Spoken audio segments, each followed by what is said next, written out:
Gimana cara tips untuk mengatur waktu dan skala prioritas ala Mas Aryo Pamungkas gitu. Izin bertanya Mas, gimana cara nentuin harga jual desain ke klien luar negeri? Apakah dihitung per project ataukah per jam kerja?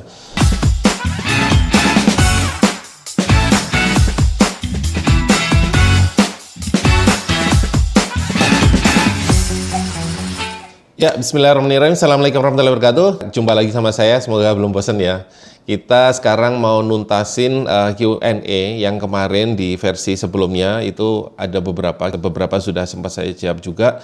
Tapi itu belum semua ternyata teman-teman. Jadi ada beberapa Q&A yang bagus-bagus juga yang itu belum terjawab. Nah ini coba saya rangkum di sini, insya Allah nanti kita coba bawakan. Dan teman-teman juga kalau misalkan masih ada beberapa pertanyaan yang mau ditanyain, nggak apa-apa silakan ditulis di kolom komentar ya teman-teman ya, kayak gitu. Oke, pertanyaan pertama ini dari Mas Faturi Jos-Josan. Assalamualaikum Mas, gimana membedakan rezeki yang berkah dengan rezeki yang tidak berkah Mas? Dan contohkan dari masing-masing keduanya. Wah, Masya Allah. Ini pertanyaannya cukup berat ya teman-teman. Tapi ya insya Allah ini akan saya jawab berdasarkan apa yang saya rasakan, apa yang saya alami. Karena saya juga pernah mengalami di kondisi tersebut teman-teman. Apa yang sudah saya pelajari berdasarkan dari ustadz-ustadz dan guru-guru saya, itu tolak ukur keberkahan itu adalah apakah rezeki tersebut itu mendekatkan atau menjauhkan kita dari Allah itu. Jadi kita tuh semacam kayak ada parameternya itu, ada kayak jarum speedometer, makin dekat kita sama Allah, otomatis usaha kita juga bisa lebih berkah. Kalau enggak, makin menjauhkan, walaupun secara omset, secara pemasukan income tinggi, tapi itu bisa jadi istidraj namanya. Dan itu keberkahan kan bukan soal banyak sedikitnya omset yang kita dapat, tapi yaitu tadi tolak ukurnya makin mendekatkan atau enggak gitu loh. Nah dulu saya pernah tuh waktu awal-awal saya mencoba untuk hijrah gitu. Saya coba mendengarkan ceramah-ceramah dari ustadz-ustadz dan lain sebagainya. Dan kemudian bertemulah saya dengan yang namanya Miracle of Giving. Wah itu dulu sempat dahsyat ya, Miracle of Giving. Give dulu baru take gitu kan. Jadi kita tuh harus kasih dulu baru nanti kita dapat. Dan itu saya praktekkan teman-teman. Saya mencoba praktekkan untuk memancing rezeki, di mana waktu itu saya juga terlibat hutang yang cukup banyak. Kemudian saya coba untuk memancing rezeki tersebut dengan cara bersedekah dulu di awal. Supaya harapannya nanti berlipat ganda. Kan memang Allah menjanjikan itu gitu kan. Allah menjanjikan supaya nanti apa yang kita sedekahkan itu akan dibalas berlipat ganda. Nah saya lakukan waktu itu. Dan alhamdulillahnya memang sempat ya terjadi itu. Keajaiban sedekah itu saya alami benar-benar. Waktu itu saya masih terlibat hutang itu dan saya tinggal ada uang sekitar 200.000. Singkat cerita uang 200.000 di akhir bulan itu saya sedekahkan semua teman-teman. Saya sedekahkan semua 200.000. Waktu itu posisi saya udah menikah waktu itu ya. Dan setelah itu saya tinggal menjalani sisa tanggal tua itu dengan ya stok mie instan masih cukup lah ya. Di kontrakan saya yang sederhana gitu bersama istri. Terus alhamdulillah memang terjawab. Waktu itu saya sedang mengikuti kontes desain yang mana itu hadiahnya itu ada $8.000. Hadiah pertama $5.000, hadiah kedua, ketiga dan keempat itu masing-masing $1.000. Itu kontes desain bikin desain UI interface gitu untuk sebuah detektor identity theft itu. Jadi isunya tuh untuk identity theft. Terus itu alat untuk mendeteksi apakah identitas kita tuh bisa tercuri atau enggak, kadarnya seberapa besar dan lain sebagainya. Intinya kayak gitu. Saya ikuti itu teman-teman dan saya berharap banget dari 200.000 nih bismillah gitu. Dan ternyata benar, alhamdulillah ya selang dalam waktu 2 atau 3 minggu ya, tentu saja dengan ikhtiar ya, dengan berusaha ngelembur segala macam mengikuti feedback dari klien. Alhamdulillah saya dapat 2 juara teman-teman. 1 juara yang masing-masing dapat $1.000. Jadi dari 200.000 jadi $2.000. Wah itu saya alhamdulillah, masya Allah, itu semuanya terharu lah ya, terharu biru gitu. Dan semenjak itu akhirnya saya mempunyai prinsip, memang berarti harus kayak gini cara mainnya. Sebelum kita mau memancing rezeki itu harus sedekah dulu. Jadi sedekah dapat Dari dapat ini kemudian kita sisihkan untuk sedekah lagi, nah nanti dapat lagi, kayak gitu terus menerus. Jadi polanya kayak gitu saya coba praktekkan, namanya Miracle of Giving, dan saya waktu itu sudah sebar-sebarkan ke teman-teman saya sesama teman desainer kontes segala macam. Ini loh pakai gini, dipancing pakai sedekah gini. Dan itu nggak ada salahnya teman-teman, karena memang Allah sudah menjanjikan seperti itu. Nah, cuman yang salahnya itu, yang saya sadari sekarang juga udah beberapa kali saya tanyakan segala macam, dan dulu sempat ada yang istilahnya tuh nasihati saya, kalau kayak gitu nanti kamu dapatnya cuma di dunia doang loh, ini loh ada ayatnya, saya lupa surat apa, ayat berapa, tapi yang jelas kalau kita bersedekah dan kita harapkan dunia, ya cuma dunia doang yang kita dapat, nanti di akhirat kita nggak dapat apa-apa. Terus saya sempat ngotot waktu itu, loh ini kan kita mengharap janjinya sama Allah, kita menyandarkan ke Allah, bukan menyandarkan ke makhluk gitu. Nah, itu masih ngeyel ya, terus makin kesini, dan kemudian setelah saya flashback waktu itu memang saya banyak dapat menang kontes dengan cara sedekah dulu dan lain sebagainya. Tapi ternyata malah saya mengira dengan bersedekah itu saya sudah cukup soleh. Dengan malah yang utama sholatnya itu malah bolong-bolong teman-teman. Jadi saya istilahnya tuh ngejar feedback klien segala macam digarap supaya dapat earning gitu kan. Setelah itu untuk nutup utang, tapi yang makin sini malah makin banyak terseret kayak gitu. Dan akhirnya saya jatuh yang namanya istidraj ya. Istidraj itu adalah kenikmatan yang diberikan sama Allah, tapi justru itu melalaikan, menjauhkan saya dari yang namanya sholat dan lain sebagainya. Sehingga saya mikirnya, yang penting udah sedekah kok, sholatnya terakhir, malah kadang lolos udah azan itu saya belum sholat, wah itu masa-masa kelam ya kayak gitu. Jadi jangan ditiru ya teman-teman. Nah itu yang namanya walaupun omsetnya banyak, tapi nggak ada keberkahan gitu. Rumah tangga juga sering cekcok, bertengkar, saya hanya mentingin soal kerjaan gitu. Waktu 24 jam tuh kayak nggak cukup gitu. Waktu 24 jam tuh kayaknya merasa kurang aja. Bangun tidur, ngecek feedback, garap, habis itu tidur lagi, istirahat, bangun tidur lagi, ngecek feedback klien dan lain sebagainya. Sehingga panggilan azan pun terkalahkan oleh panggilan feedback dari klien kayak gitu. Jadi itu tadi, setelah saya belajar ternyata memang salahnya itu adalah di niat. Kalau kita sedekah, ya sedekahnya niatnya memang lillahi ta'ala, niatnya memang untuk Allah. Cuma nanti efek sampingnya Allah mau kasih itu berupa balasan di dunia atau di akhirat, berupa rezeki yang melimpah dengan harta yang melimpah, ataupun nanti pahala yang melimpah di akhirat nanti, yaitu kita serahin aja sama Allah, karena itu adalah efek samping.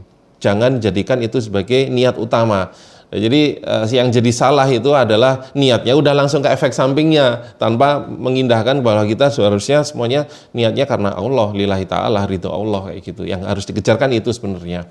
Nah akhirnya di situ saya baru menyadari, oh iya ternyata dulu tuh kayak gitu. Dan saya udah pernah merasakan hal tersebut, makanya di sini saya coba sharingkan biar teman-teman juga nggak terjebak di hal tersebut gitu. Jadi kembali lagi pertanyaannya, contohnya tadi sudah saya jelaskan, dan intinya kalau misalkan kayak rezeki itu kan nggak hanya sekedar harta ya, tapi juga bisa laptop, bisa juga HP atau apapun itu yang kita punya, itu kan amanah ya, amanah dari Allah. Jadi harus kita fungsikan gimana caranya supaya itu berkah. Lah, keberkahannya gimana? Ya berarti banyak-banyaklah itu dipakai untuk bekerja kan ibadah juga yang positif, yang mendapatkan nafkah, income dan lain sebagainya dari cara-cara yang dibolehkan. Terus kemudian juga menggunakan alat-alat tersebut yang Allah manahkan juga untuk syiar, untuk mendekatkan diri pada Allah dan lain sebagainya gitu, untuk menyebarkan pesan-pesan yang baik segala macam. Tapi kalau misalkan alat-alat tersebut, apa yang udah Allah rezekikan, amanahkan ke kita malah pakai buat maksiat, buat apa segala macam, otomatis itu nggak berkah, menjauhi dari keberkahan ya gitu. Jadi tolak ukurnya nanti kita akhirnya diri kita sendiri yang tahu berkah atau enggaknya itu dari usaha kita itu ya kayak gitu. Makanya di Slab Design Studio kita mencoba untuk rutinkan ya, untuk sholat zuhur dan asar itu berjamaah semuanya ke masjid untuk yang laki-laki muslim gitu, sehingga itu menjadi sebuah habit di mana azan semuanya berhenti langsung sholat semua kayak gitu. Dan juga dalam seminggu sekali kita juga ngadain kajian ya yang sederhana aja, fikih, sholat, segala macam, suci dan lain sebagainya. Yang buat teman-teman tuh paling enggak ada ngecas iman gitu loh. Dalam seminggu sekali kita panggilkan ustadz, terus kemudian ngaji bareng di pas makan siang kayak gitu. Paling masih sebatas itu ya. Dan juga ada reward bagi desainer yang udah kerja minimal 5 tahun dapat kesempatan untuk diumrohin oleh studio gitu teman-teman. Di Slab Design dan di Letterhand udah kita coba lakukan hal itu sebagai upaya supaya studionya berkah kayak gitu. Itu tadi dari Mas Faturi Josusan. Oke, pertanyaan kedua dari Mas Agung Desain Produk. Izin bertanya Mas, gimana cara nentuin harga jual desain ke klien luar negeri? Apakah dihitung per project ataukah per jam kerja? Ya gini Mas Agung ya, harga jual desain itu memang sangat bervariasi dan nggak ada standarnya. Itu tergantung masing-masing desainer itu mau menghargai berapa.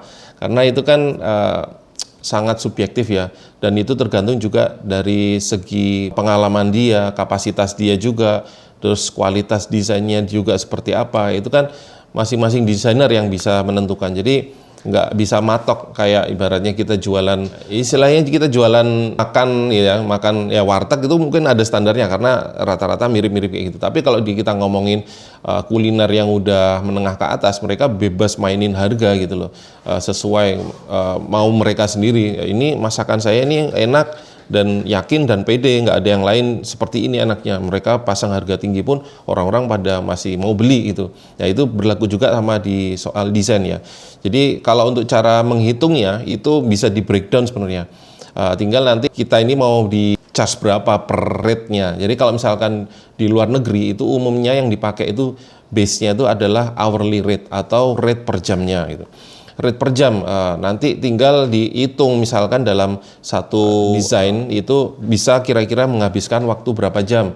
Misal nih ada bikin desain ilustrasi simple, tadi kita perkirakan nih estimasi dalam satu project menghabiskan waktu sekitar kira-kira 10 jam lah kayak gitu. Oke, 10 jam berarti kalau kita pasang harga kita per hournya misalkan $20, oh berarti satu ilustrasi harganya $200. Nah gitu. Nah nanti tinggal kita tambahkan kira-kira mungkin bisa 2 kali lipatnya misalkan untuk menghitung jam revisinya. Karena revisi itu biasanya saya include-kan di dalam projectnya. Jadi itu udah plus revisi sampai selesai. Nah, untuk menjaga supaya nanti kita nggak rugi, tanda kutip dalam soal waktu, jadi waktu pengerjaan estimasi itu 10 jam, kita tambahkan lagi 10 jam, nah gitu loh, untuk spelling ininya ya, istilahnya jaga-jaga misalkan nanti ada revisi yang panjang. Jadi waktu yang dibutuhkan adalah 20 jam misalkan. 20 jam kita pasang rate hourly kita $20, berarti harganya $400. Nah dari situ nanti silahkan ada proses negosiasi. Saya biasanya memang kalau mengajukan harga ke klien itu nggak pernah yang langsung harga mati ya, harga mentok segitu misalkan, katakanlah saya buka harga segitu $400 gitu. Tapi kita bilang aja we are welcome for negotiate. Nah, gitu. Jadi sangat terbuka untuk negosiasi.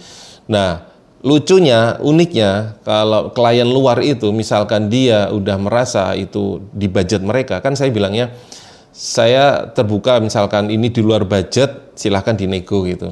Nah mereka itu kalau misalkan itu udah sesuai budget nggak nego gitu loh. Jadi saat tahu saya buka harga segitu terus oh udah masuk budget kok, nggak apa-apa silahkan lanjut aja gitu. Wah itu langsung saya mikir, wah jangan-jangan kemurahan nih saya buka harga. Ya itu bisikan-bisikan setan ya, membuat kita sendiri jadi nggak bersyukur tuh. Ya pada intinya anehnya kayak gitu. Kalau orang kita gitu, orang Indonesia tahu itu harga nego masih ditawar lagi kan gitu, sampai ngepres gitu loh. Nah mereka enggak kayak gitu. Kalau itu memang udah sesuai budget mereka enggak nawar. Nah kayak gitu. Jadi di situ nanti akan ada misalkan katakanlah si klien nawar gitu loh. Ya kita nggak apa-apa bisa turunin misalnya, wah saya budgetnya nggak ada segitu, cuman ada $100 misalkan atau separohnya gitu. Ya kita bisa turunin spek tuh. Gimana cara nurunin spek?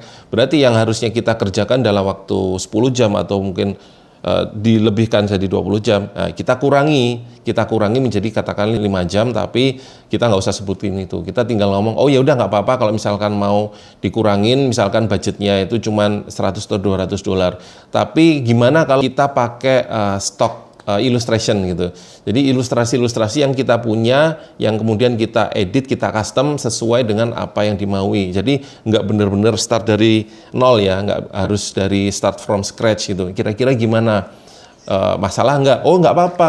Misalkan dia bilang, oh nggak apa-apa. Saya nggak perlu yang orisinil banget kok, nggak perlu yang eksklusif harus punya kita aja. Yang lain nggak boleh nyamain, nggak apa-apa kok itu. Pakai stock image aja nggak apa-apa. Yang penting harganya murah dan pesan apa yang kita ingin sampaikan ke audiens itu tersampaikan lewat ilustrasi ini. Oh ya udah kalau gitu berarti speknya kita turunin sesuai dengan apa yang dimaui klien. Sehingga dengan begitu akan ada win-win solution ya gitu. Jadi kita pun juga punya stok illustration yang bisa kita jual dengan cara di custom sedikit, dan kita juga bisa tetap dapat harga yang terbaik dari si klien itu. Kayak gitu teman. Pertanyaan selanjutnya dari Mas Fahrizal NR. Gimana cara tips untuk mengatur waktu dan skala prioritas ala Mas Aryo Pamungkas gitu. Jadi sebenarnya untuk ngatur rundown kita, hidup kita itu tuh sebenarnya sangat simpel sih. Kita cukup tinggal ngikut aturan atau schedule-nya yang udah Allah kasih ke kita. Lewat apa? Lewat waktu sholat 5 waktu itu. Gitu. Karena Allah tuh udah membuat rundown hidup kita itu benar-benar sempurna. Bangun pagi, dibangunin harus sholat subuh. Dimana lagi saat ngantuk-ngantuknya, lagi enak-enaknya. Supaya bangun pagi, seger, habis itu bisa beraktivitas ya kan. Dan disunahkan memang kita nggak boleh tidur lagi gitu kan. Supaya apa ya, supaya metabolisme kita di pagi hari itu seger gitu loh. Dan kita juga bisa olahraga dulu atau gimana gitu kan. Setelah itu kita kerjakan sampai siang. Siang istirahat, break. Ada sholat zuhur gitu. Kok pas banget sama yang namanya makan siang, nah gitu. Makan siang istirahat sama sholat zuhur. Nah, itu kan udah rundown-nya yang udah Allah bikin ya untuk sholat zuhurnya. Terus kemudian kerja lagi sebentar, habis itu masuk ke asar. Asar, oh ya ini berarti break lagi sambil kita siap-siap prepare mau pulang untuk kerja, misalkan bagi yang kerja kantoran ya kan. Habis itu setelah itu sore pulang kerja sampai rumah maghrib. Maghrib itu paling nggak kita udah di rumah dan bisa kita sholat maghrib berjamaah di rumah. Nah isya, habis setelah sholat isya kita udah siap-siap untuk istirahat tuh. Jadi memang disunahkan kan kita tidur lebih awal supaya bangunnya juga bisa lebih awal gitu. Nggak bergadang, kalaupun bergadang itu hanya untuk hal-hal yang sifatnya urgent gitu, atau nggak setiap hari seperti itu. Supaya malamnya kita bisa istirahat, metabolisme tubuh kita juga bisa terbentuk dengan baik, karena itu proses detoxnya kan kalau pas malam ya kayak gitu. Jadi itu kita kalau ngikutin rundown schedule 5 waktu itu insya Allah waktu itu akan jauh lebih banyak. Dulu pas waktu saya nabrak waktu sholat itu banyak waktu-waktu yang akhirnya saya merasa tuh kayak kurang tuh. Wah 24 jam itu merasa kurang. Tapi begitu kita nyesuaiin dengan rundown yang udah Allah kasih, dengan 5 waktu ini, itu kayaknya tuh waktu tuh berlebih gitu, banyak waktu sisa kayak itu segala macam, karena ya itulah keberkahan waktu ya. Keberkahan waktu itu kalau misalkan kita ngikutin yang udah Allah atur untuk hidup kita, itu insya Allah akan lebih berkah gitu. Jadi istilahnya kerja itu akhirnya kita hanya nunggu waktu di mana jeda-jeda sholat selanjutnya gitu. Jadi waktu itu hanya buat apa, kerja itu hanya untuk mengisi waktu di antara azan yang selanjutnya gitu. Jadi memang utamanya untuk itu gitu. Jadi dengan begitu nanti skala prioritasnya akan lebih teratur ya, akan lebih teratur untuk diri kita, dan kita sendiri juga bisa lebih berkah hidupnya kayak gitu. Dari Mas Anizul Fahri Ramadan, gimana sih cara Om Aryo dulu waktu awal-awal bikin tim masuk ke dunia freelancing dalam meriset suatu market? Apakah ada pola tertentu dalam cara Om Aryo membaca tren di market tersebut? Sebenarnya nggak ada cara khusus ya, apalagi kalau ngomongin riset. Kalau dari saya pribadi ya intinya cukup screenshot earning aja dari teman-teman yang sudah berkecimpung di situ, misalkan di microstock atau di marketplace atau di Dribble dan lain sebagainya. Oh mereka dalam sebulan sekian ini, atau misalkan jualan font dapat penghasilan sekian, dikirim screenshot earning dan lain sebagainya. Ya itu sebenarnya sebagai pembuktian bahwa oh ini ternyata memang sudah terbukti, proven gitu loh. Sehingga kalau ini udah jelas menghasilkan, ya otomatis kan kita tinggal ngikutin aja, tinggal caranya gimana, metodenya seperti apa, dan kita pelajari cara yang benar seperti apa, nggak melewati jalan-jalan singkat yang sebenarnya itu malah melanggar aturan, seperti kayak punya orang gitu, di-download itemnya, kemudian di-upload ulang dengan nama yang berbeda, itu kan melanggar aturan ya, menyalahi aturan, sehingga malah akhirnya efeknya ke kita gitu loh. Itu nggak akan jangka lama, pasti akan cepat ketahuan, dan setelah ketahuan malah jadi nama buruknya kan ke kita, dan bisa jadi malah nama Indonesia sendiri jadi buruk karena melihat bahwa ada plagiat-plagiat yang bertebaran kayak gitu. Makanya perlu adanya istilahnya mempelajari ya sebuah platform itu.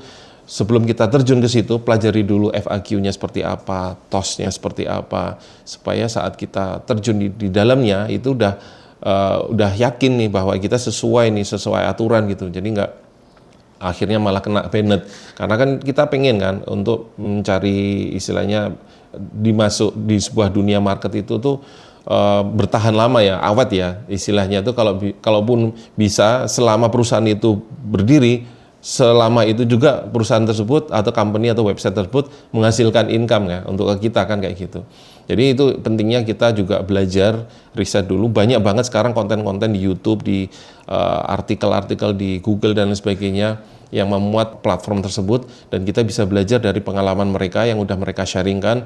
Kita tinggal ikuti polanya. Ibaratnya kalau kita mau ngelewatin jalan itu nggak harus tersesat dulu, itu udah jelas ada roadmap-nya gitu, nggak perlu kesandung-kesandung dan lain sebagainya atau kena lubang dan lain sebagainya, karena udah jelas mereka udah melakukan hal ini dan ini sudah terbukti ya. Walaupun memang ya namanya strategi itu bisa di-copy, tapi rezeki itu nggak bisa di-paste ya, atau di-paste ya, itu memang ya, tapi setidaknya kita juga menjalankan ikhtiar yang sama supaya harapannya bisa mengikuti jejak yang sudah pernah melakukan atau bahkan bisa lebih gitu. Jadi kita ngulik. Nah, cara paling efektif itu memang kita kumpul sama komunitas, teman-teman sesama profesi desainer, dan profesi desainer pun juga banyak kan, ada ilustrator, ada logo desainer dan lain sebagainya. Itu kita terjuni untuk ikut di dalamnya, banyak tanya jawab situ, tips dan trik dan lain sebagainya, supaya kita juga makin tahu bahwa oh ternyata ada insight kayak gini segala macam. Nah itu bisa didapatkan kalau kita ketemuan gitu loh. Secara online pun juga bisa sebenarnya, di grup-grup Facebook atau grup WhatsApp, Telegram dan lain sebagainya. Itu juga sering-seringlah sharing supaya kita juga bisa mendapat tips-tips dari mereka kayak gitu.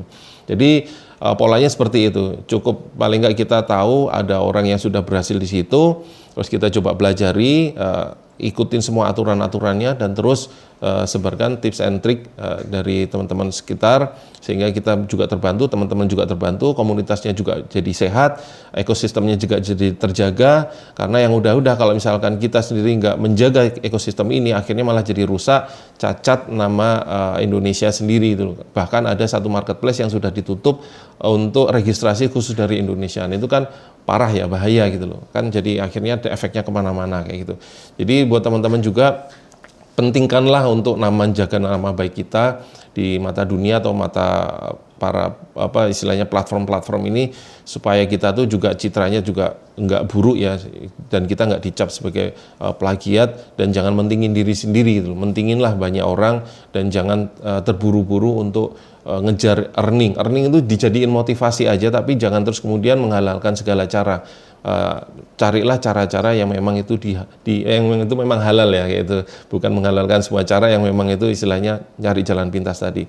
Nah, jalan pintas yang paling istilahnya tuh yang boleh itu dengan cara berkolaborasi seperti yang saya lakukan. Makanya di semua studio yang saya lakukan itu saya berkolaborasi supaya kita menggabungkan banyak kekuatan menjadi satu, sehingga satu sama lain saling mengisi kayak gitu.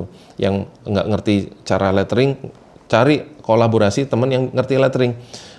Tapi kita tahu cara jualannya, misalkan kayak gitu.